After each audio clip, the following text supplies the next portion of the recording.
good to be alive. It's good to smile. Life is an amazing journey. But as Jerry Garcia tells us, every silver lining has a touch of gray. We're not here forever. We're not going to make it forever. And sometimes we have to own up to that reality, how to process that reality.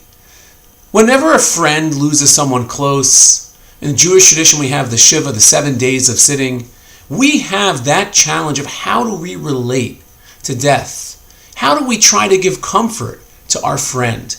And sometimes we don't have the answer. We can go and talk about the last sports episode. We can relate to the last political debacle. We'll talk about anything under the sun except for what we're celebrating, which is the passing of someone close and someone meaningful. What's the proper way to behave at a Shiva?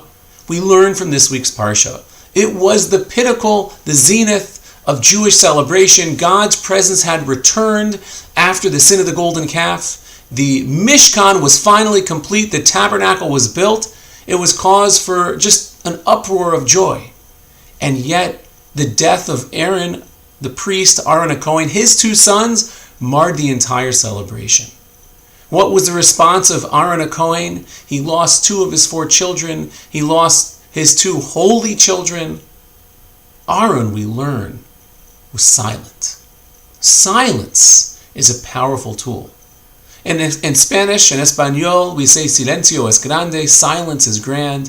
And in fact, we learn from Elie Wiesel, he wrote in one of his many books on the Holocaust, that the power of silence is very potent when you're alone. But the power of silence is even more potent when you're with someone else. Sharing that moment of silence, which you may experience at a baseball game, when a flag is at half-mast, is a very powerful expression that we're silent together. And in fact, when we go to a Shiva, you know what our job is? Our job is not to find the right line. Our job is not to distract the mourner. Our job is just simply to be with them. Sometimes you may go to a Shiva, someone may have passed in their 90s, they lived a full life. And sometimes we know you go to those terrible Shivas where someone could have been in their teens, 20s, 30s, 40s, however young they were. It was just so young and so short. The goal is not to distract our friends. The goal is to show them that we're with them.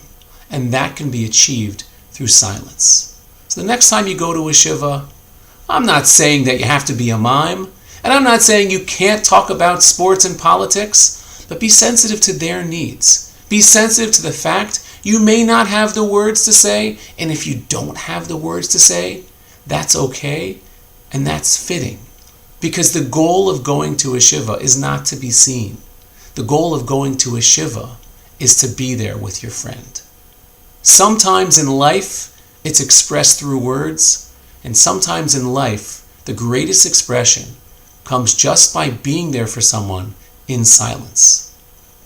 At this time, may we know of joy and simcha, and when those sad days do come, when that silver lining is touched with a bit of gray, let's remember how to approach Shiva and how to be there for a friend when they most need us. Wishing you all a wonderful Shabbos.